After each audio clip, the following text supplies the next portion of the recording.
This is Heather Stephen, and you're listening to Pieces to Peace, Anchoring on the Other Side of Grief. This podcast focuses on people who have emerged from the depths of their grief, their transition from surviving the darkest of days to seeing the light again.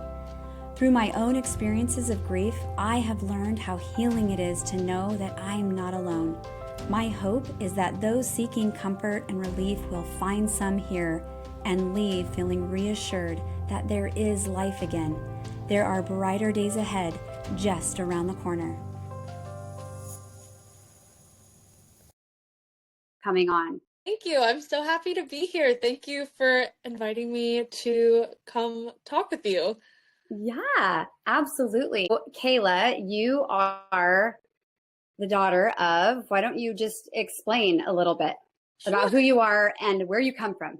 All right. So I am 23 years old. I'm the daughter of Chris and Jeanette Kahn. Who were on the podcast already? Yes. Okay. So we're just going to hear your perspective of the story, which I'm excited. Okay, keep going. I am a performer. I live in Orlando, Florida. And yeah, I love dancing, acting, very artistic person. And I'm excited to get to share a very special part of myself, my upbringing. Very awesome. Okay, tell us where you worked. I'll just say you worked at Disney, but what and where and how and all of that. Didn't you work at Disney? Okay. Yes, I did. I worked at Disney. I worked in entertainment. That is as much as I can disclose. Really? Oh, okay. Contractually, that is all I can disclose. My goodness, isn't that just kind of like cool? Okay. Yeah. All right. Top secret stuff. This is top secret stuff. Okay. We can respect that. Very, very cool. Because I am still working there now. Oh, oops. Okay. Tell us about your perspective of the story. Sure. While everything with my brother's cancer diagnosis and treatment was happening, I was going through high school. So I was going through my junior and senior year. So, I mean, it was very much like a pivotal age, you know, like you're about to go into college and exciting things, trying to figure out what you want to do in life. And amongst all of that, basically looming over all of that is this huge like life thing that's going on in my family. And honestly, for me, it was more of a matter of just having to grow up a little bit faster. I mean, when you have such it definitely your perspective. My biggest concern was not the Friday night football game. That was a bigger fish to fry. And so it was really interesting, even now thinking back on what a perspective shift that was at such a young age. It really changes to more of like eternal perspective, or just having that mindset of how fragile like mortality is. Right. And from such a young age too. Yes. That's typically something that every 16 or 17-year-old is really thinking about. Right. Exactly. Is how delicate the life balance is. Which is so insightful of you, by the way. I mean, you know, I've heard other things from other people your age on this type of topic. And it's just very insightful of you to even recognize that. And, you know, it's very grown up. It's very grown up and maybe a little more than needs to be for you, you know, but it's like sometimes you're just forced into that. Right. Like, obviously it wasn't something I chose to happen. And obviously like no one would choose to have that happen to them or a family member. But I think oftentimes like it's just about making the best with the cards that were dealt. Yes, absolutely. And I think that taught me a lot, even until like to this very day. I think a lot about much we value the time that we spend with those around us, because you truly don't know how long you have with the people around you. Exactly. That's so true. One of my goals actually for this year that stemmed from because of my experience is that I wanted to say yes more. Okay, talk about that a little bit. I think that a lot of times we don't realize that maybe like opportunities will pass us by and we don't know we will live to see another opportunity that is like that again. So I've been trying to say yes more, say yes to spending time with friends, to going on trips with family, instead of, because I'm a homebody. I like to stay home. I like to stay home. I like my recharge time. There's a way to balance that while still being present in the lives of the people who you're around instead of kind of closing off, because I think that's a fine line that you absolutely. And something that I'm very grateful is with my brother is that we had a lot of time together. We were only 2 years apart, so we grew up like best friends. So it really was a big transition, and I was really grateful that I took so much time to just hang out with him and that we were so close. As a teenager, like anything my brother would ask me to do, I always say yes, because even before we knew that his illness was terminal, it's still having the scales so like tipped against you really shifts your perspective from being so young.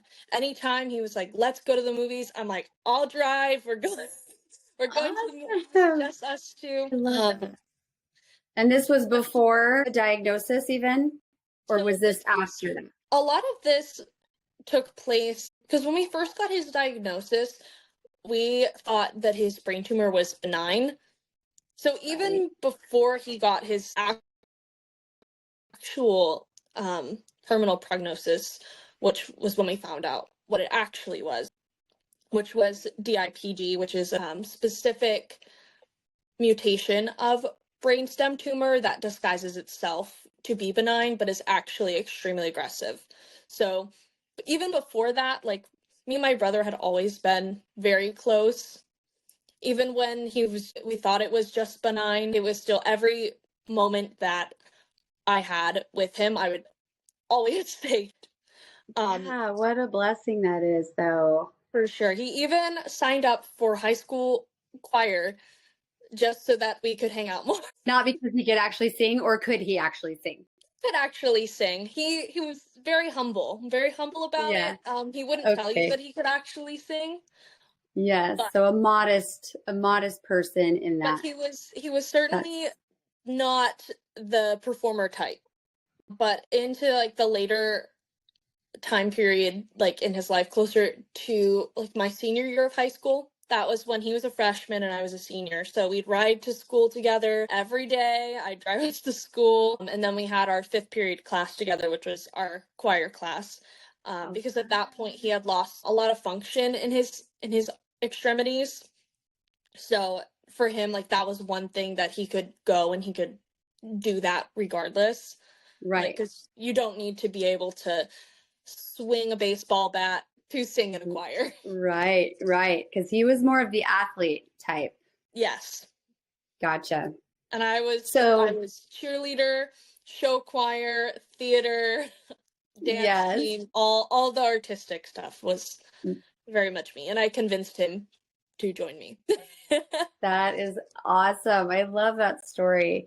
So can you tell us a little bit more though about just not just your relationship, but like maybe some specific stories as you are, maybe either leading up to the diagnosis or just some of the hard things that started happening after the diagnosis and like your part in it or what you were observing or feeling during that time. Yeah, for sure. So something I found to be really difficult was, as I mentioned before, we originally had a pretty good diagnosis and it progressively just kept getting worse and worse and worse and worse until ultimately we found out that he would essentially not leave the hospital the last time he went in. That is something that I really struggled with. Something about me personally is I really struggle with both anxiety and depression just already. Right. And so it was really hard to feel like the world was just like kicking us while we were down.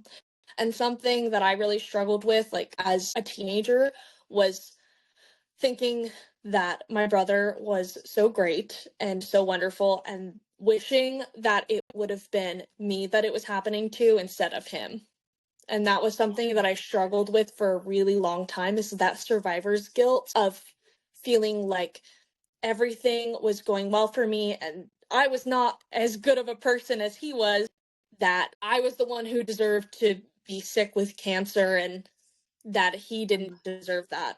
And that was something that was very, very hard for me to get over and to kind of move past. Obviously, now in adulthood, I know that that's not true and that God does not place trials in our lives to punish us for bad things that we do. Right. Absolutely not like that. So tell me, when you said that once you realized that he was not going to leave the hospital, did you know before he was not going to live in your heart, or did you even still carry some hope at that point? No, he could still live. Like, when did it actually hit you personally that you knew he was not going to stay forever?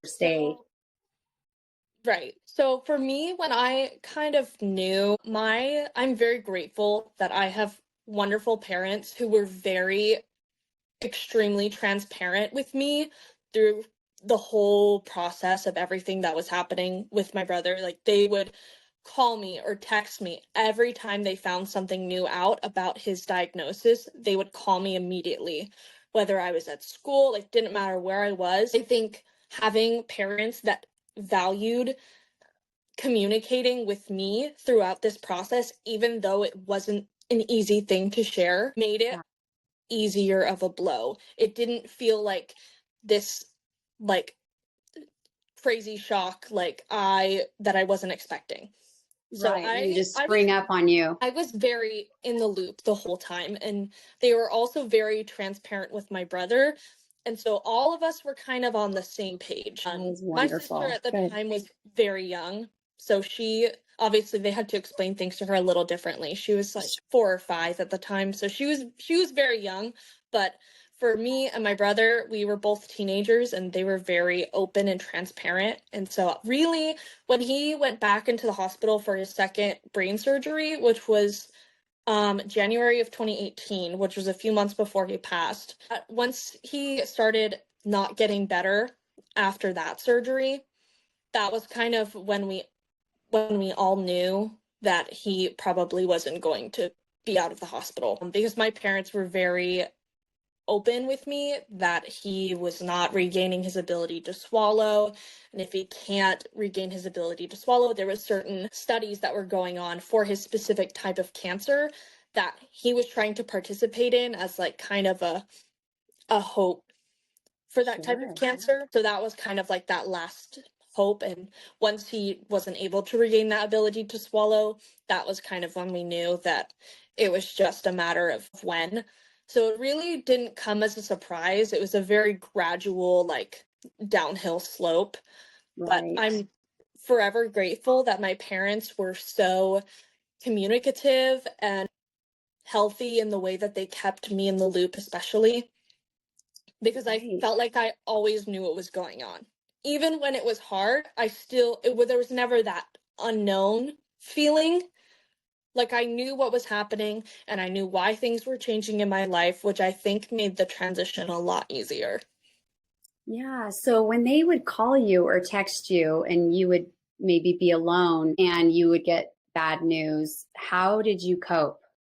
What did you do? I was very fortunate in my high school years that I had an incredible support system and an incredible group of friends. We lived in a pretty small town. We were military, so we moved a lot. We'd only lived there for like 2 years. But the way that this community of teenagers took me under their wings, like they would drop everything, come to my house, just hold me while I cried, like they'd order me pizza and they would spend the night.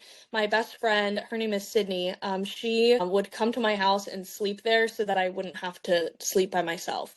Because there's a lot of times when, especially in the last few months, that my parents were both staying up at the hospital with my brother. And so it'd be me and my little sister at the house by ourselves a lot. Yeah. I mean, and I was 17 at the time, so I was very much capable of looking after her.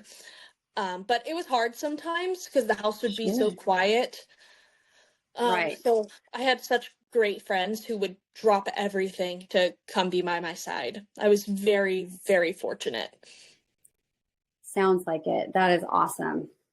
Wow. Okay. So what next?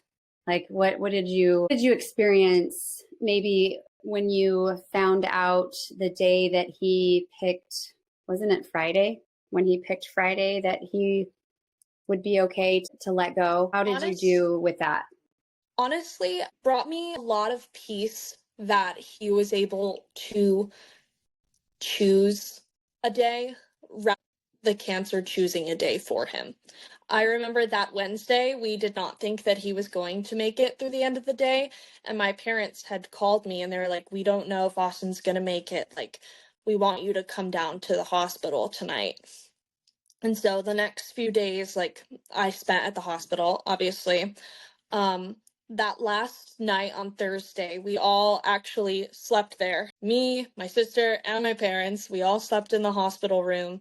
And it was really peaceful. It was strangely peaceful knowing and having that knowledge that, like, he wasn't going to be in pain anymore. I think like seeing, because this is my best friend, right? So I've watched my best friend essentially become like a shell of himself.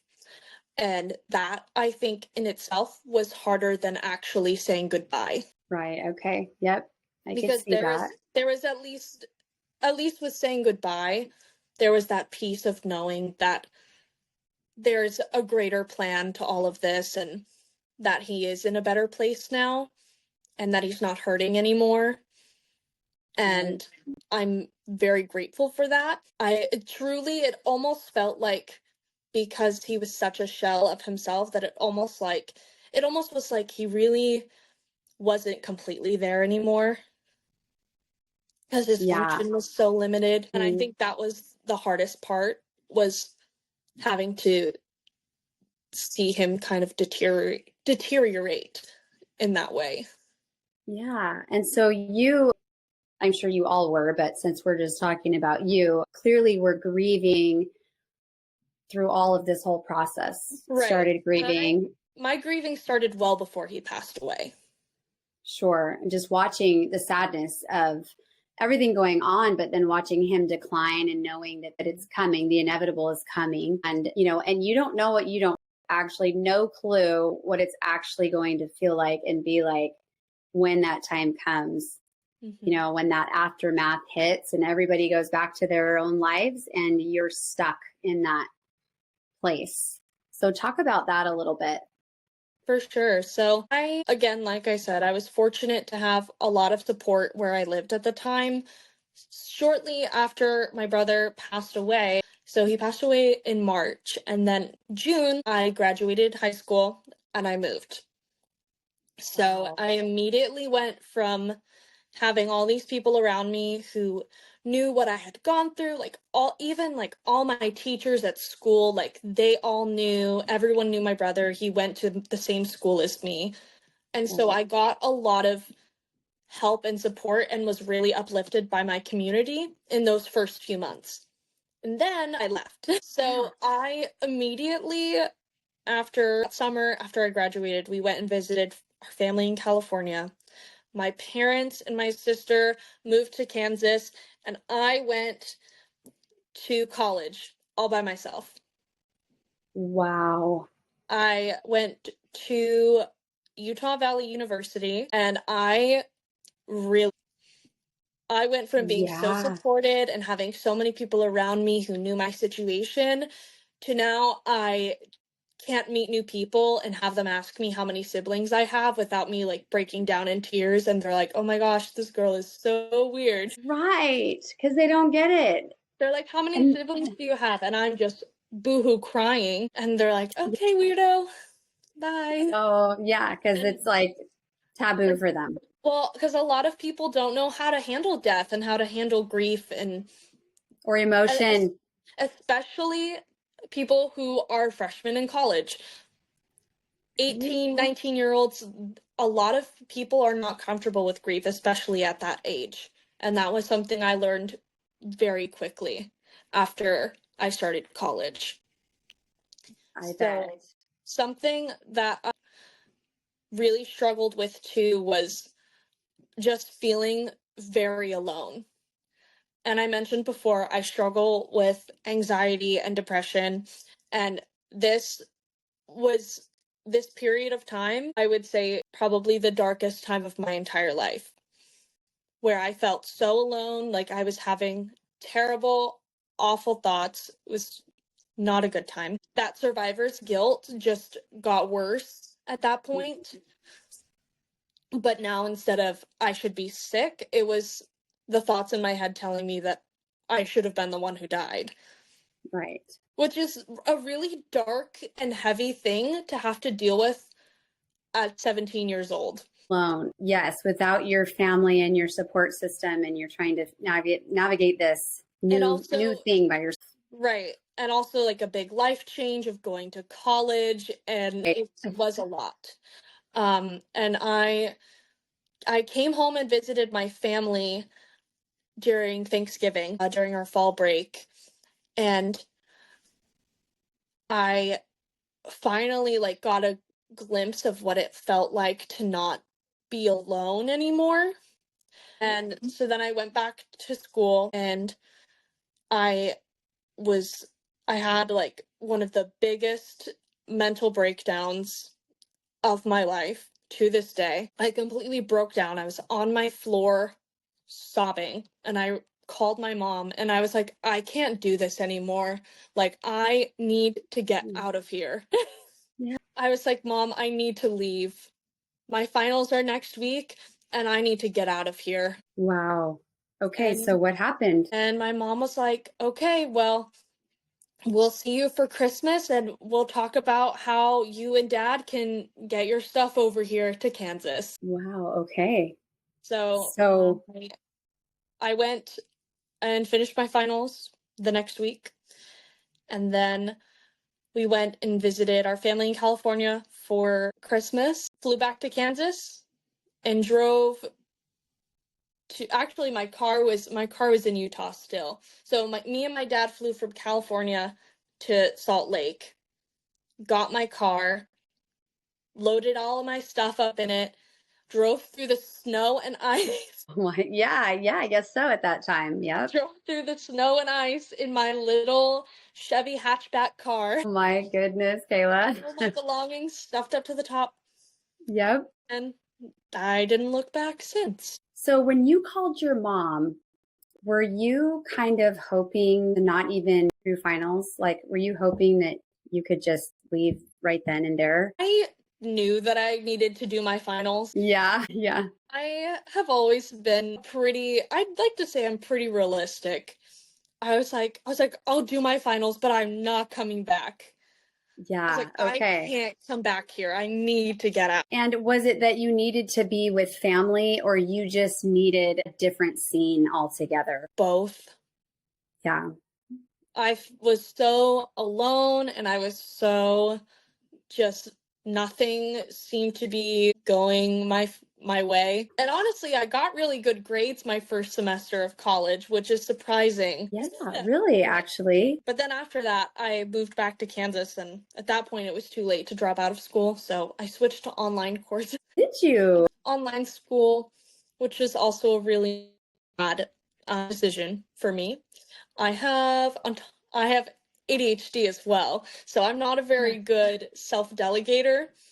Right. And so then, being in Kansas, I was with my family, but I was alone with my family, if that makes sense. Absolutely, 100%. There, it was all like little kids. Yeah. Like, no one here is my age, but that's okay. Where you guys lived, you were just like surrounded by littles. Like lots of little kids. Yes. I made a lot of money babysitting, which was good. I bet. Yes, I bet. Mm-hmm. And then one day I was not doing well in my classes at all. I was really struggling to find a purpose and like what I wanted to do, because the whole reason I moved to Utah was because I wanted to study theater. And I, once again, cried to my mom and cried to my dad. I was like, I just need to do something for me. And so then I told the Disney college program, and I was like, I really want to do this, and I feel like there's a lot of potential for me here. I feel like it'll give me purpose, it'll give me a good community. And in my head at the time, I was like, I can't do it till after I graduate though. And my parents were like, what's stopping you from doing it now? Why don't you do it now? If you feel like this is something you want to do, like, do something for yourself. At that point, the past year and a half of my life had just been grieving and processing, and the year before that was cancer treatments, and not for me, but my brother's cancer treatments. But still grieving too. Right. And my dad especially has always been a really big, he always tells me to keep chasing my star. Oh, I love it. He tells me to go get my star. And I love that. And so that I looked up auditions that were happening for Disney, and there was one that the day after my brother's birthday, which it was November, or not November, that's my birthday, March 7th. So his birthday was March 6th, and March 7th was this audition. And I was like, I don't know if I can do that. And my parents were like, you know that Austin would be mad at you if you didn't go. Right. This audition was in Texas, in Dallas, and we were in Kansas. So my mom looked at me and she was like, Austin would really want you to go. He knows how passionate you are about performing, and he would want you to go. And even if you had to drive to Texas on his birthday. Right. It's like the last thing you want is for you to hold yourself back from an opportunity because you're too busy being sad. So I was like, okay. And on his first birthday after he passed, this was March 6th, 2019, we put out a cake for him. We sang happy birthday, and we ate his favorite food, enchiladas. Me and my mom hopped in her car and drove to Texas. And the next day, I auditioned for Disney. And goodness, since then, I think I've seen many signs of him in everything that I do. His number in like sports was always 4. I see the number 4 everywhere. I love that. Everywhere. I've gone to auditions and my number was 4. My mailbox number is 44. No way. Oh, that's so cool. And it's always just like those little reminders that he's always like watching over me, and I know that because like he loves me so much, and he literally got himself into the arts because he was so supportive of me and my dreams of working in the arts, that he 100% like wants me to be doing what I'm doing. And I'm really grateful that I have such a visual like grasp of like seeing him everywhere. And the number absolutely 4 follows me around. I hear that about like rainbows and butterflies, and I love that yours is so specific and personal to you and Austin. I love it. That is great. So how do you feel, like where are you at now with grief, and maybe even just seeing, maybe can you give any credit to the Savior in helping you become, I don't know, or be who you are today? Oh, absolutely. I think I give a lot of gratitude to the plan of salvation and to the atonement, and just the peace of mind that it brings, and knowing goodbye is not goodbye forever. And that's something that brings me so much peace and comfort. And I think it's something that really allowed me to move forward with my own personal grieving process. And I think without that, I would have never felt the courage or the strength to take those next steps into those next phases of the grieving process. Now I'm at a point where obviously so I think it's something that we never really move on from. We just move forward and we learn how to adapt and with our new emotions and feelings. Now I'm really at a point where I have a lot of peace, and especially with how much I feel like I feel my brother around me. I never really feel like he's too far away. You're probably very right about that. Yes. So tell me if you could answer this. So maybe in the days, even before he died, but maybe even the days after, and I think I asked your parents, I did ask your parents this, but I ask most people this. Was there anything that somebody said or did or offered to you that was especially meaningful and maybe even helpful? Because we know there are those things that aren't so helpful said or done or whatever, but something that stands out to you. I'm probably really putting you on the spot with this, but I mean, like you even said how your friend would come and stay the night, and how that was probably a huge help, and probably no big deal to her in any way, but you remembered that and as something that was helpful. So it could be anything like that. And maybe it is that, it can be anything. I'm trying to, I should ask this question ahead of time to give you guys something to really ponder about. I want to give a answer. Well, even if it comes to you later, you can shoot it over to me in a text or an email. And when I put your summary on of the podcast, I could always add it to that, because I really do want to compile a list of these, only because I don't know for you yet if you have, and maybe you have, but after I lost my daughter, for years, even recently, people ask me all the time, oh my goodness, one of my friends, their child died or their dad died. What can I do? I want to help. I feel so helpless. What can I say? What can I do? And there are things that can be said and done. Sometimes it's saying nothing, but and I just think it's helpful to hear other people's experiences with that.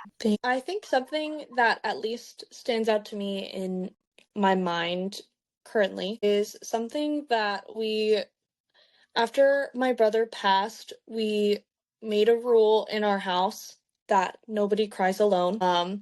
And this was something that my mom and dad put into place. And that is something that helped me a lot. It's something I remember to this day. I love that.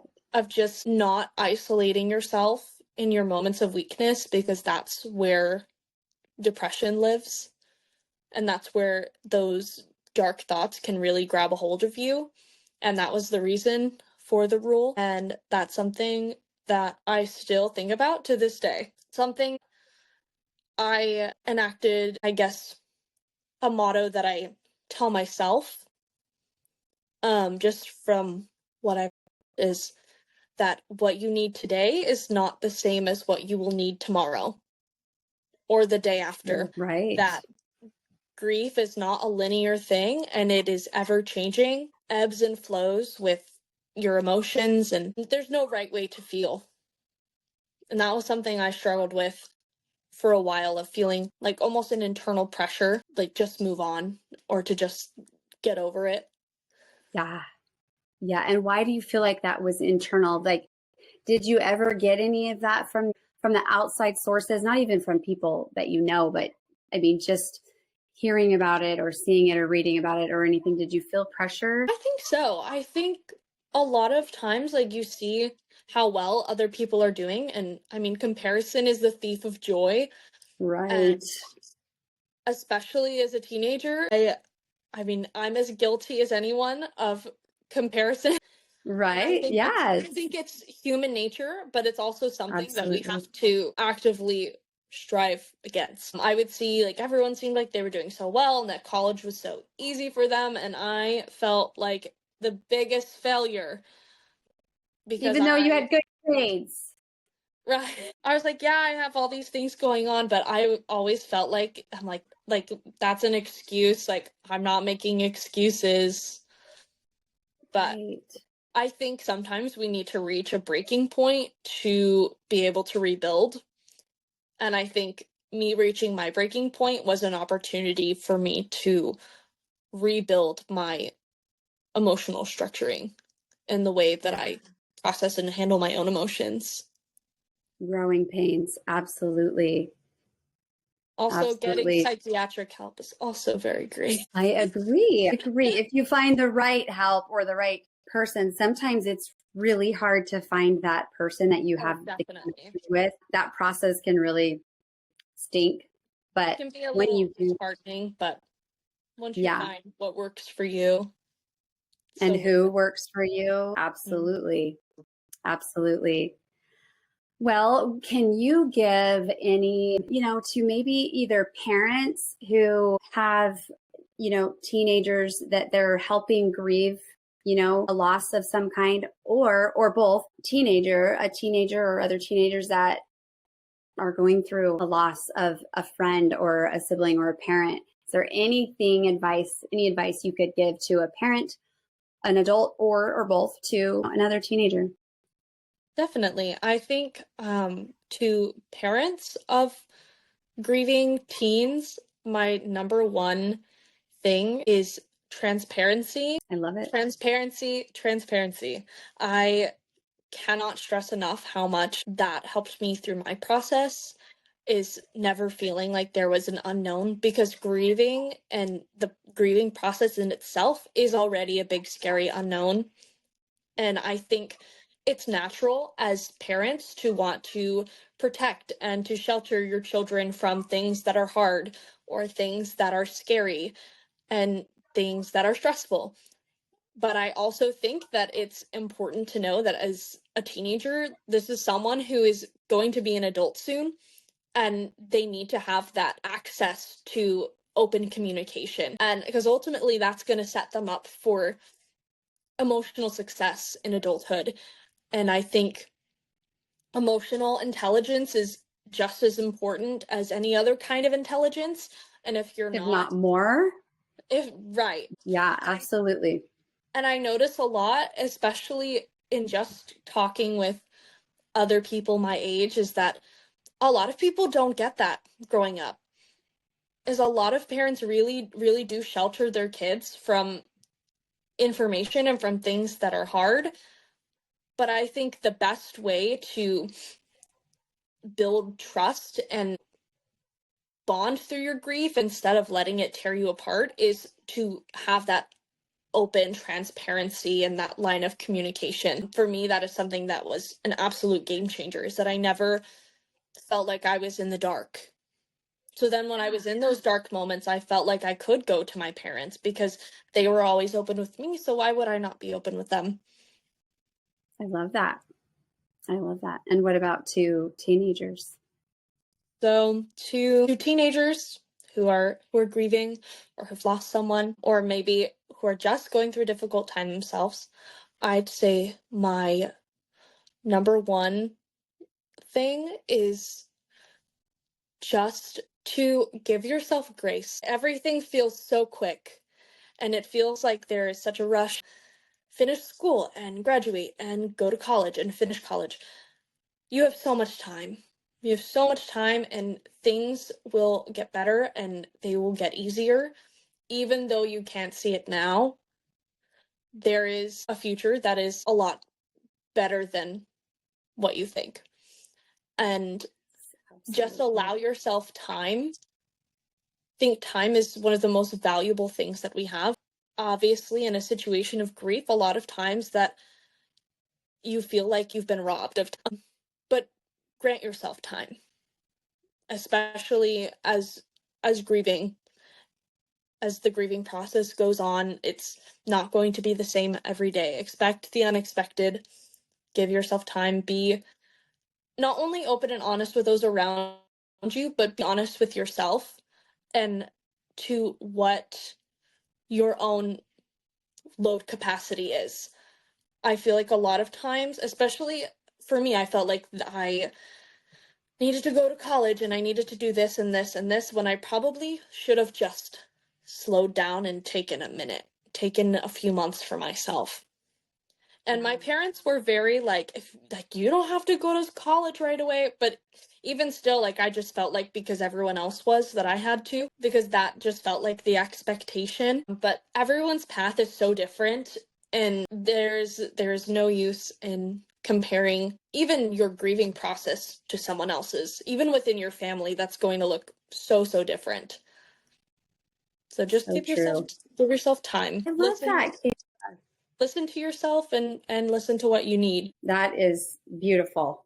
I think that will be very helpful. So, man, I just appreciate your take on it all and your time. I know it's late for you there in Florida right now, and I appreciate you working with the time difference. Well, okay, yeah, for you, because you're young, and I'd be in bed by now probably, or at least laying in bed on most days, but I so appreciate it after I get off of it. Yes. Oh my gosh. I just love seeing your smile because it just reminds me so much of Heidi. I just love her, and I just want to just take her into my arms and give her a big squeeze.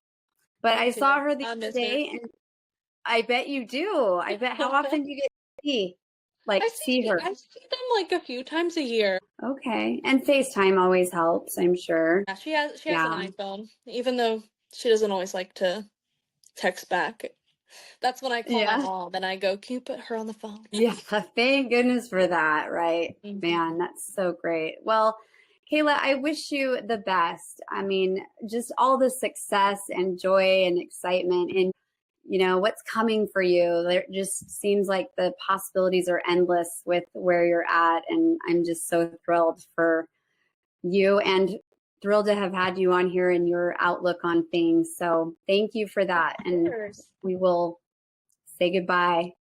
Thank you. Until next time. Maybe I have you on as a co-host with, some other teenager or something. So thank you. Thank you. Thank you for giving me an opportunity and a platform to share my insight and my story. Absolutely. Hey listeners, thank you for tuning in today. I hope you felt encouraged and gained some insight. If you want to hear more inspiring stories, make sure to subscribe and don't forget to check out the website at pieces2peace.net.